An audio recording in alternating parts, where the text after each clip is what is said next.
You win again, extraterrestrial beast. Games are just a fun way to waste time, right? Not necessarily. Playing games could lead to new ways to combat modern threats. That's what we're looking at today in NATO Science.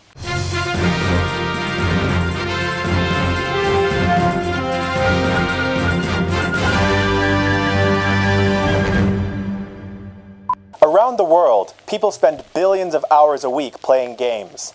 But what if, rather than playing games aimlessly, we could divert this time and effort into solving security problems? Our scientist in Ankara has more.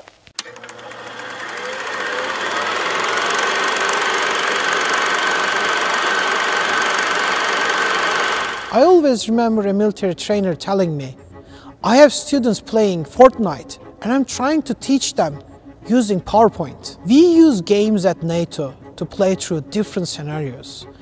In the future, threats could come from all sides. Disinformation, urban warfare, cyber attacks, civil unrest, robots, drones, even augmented humans. Using games helps us imagine these scenarios. The game is on, but how does it work? We give our teams a problem and assign them different roles. Red team are hostile forces, green are the legitimate government, blue is NATO, yellow might be other non-governmental factors like aid workers or displaced people. Imagine a megacity of 10 million people divided into zones based on ethnicity. A hostile country uses those divisions as an excuse to capture the city's port, which is a lifeline to the citizens. But the hostile country doesn't use regular troops.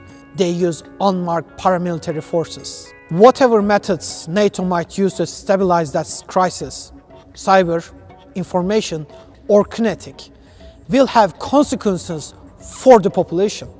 A facilitator watching the game runs up a software that uses an algorithm that predicts the effects of each action. A riot, 1 point up the crisis meter. An epidemic, another point. If the crisis meter runs too high, NATO loses. The game is designed not to be won, but rather to manage the crisis and restore stability, which is one of the NATO's core tasks.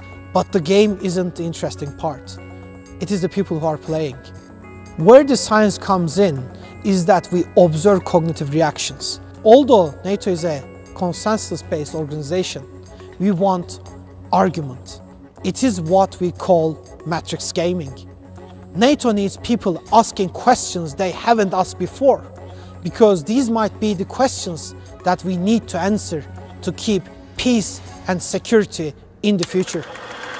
Next episode, we'll take you to Florence in Italy to meet a robot taking the lead in the fight against landmines. Check out the rest of the videos in the series to learn more about NATO science.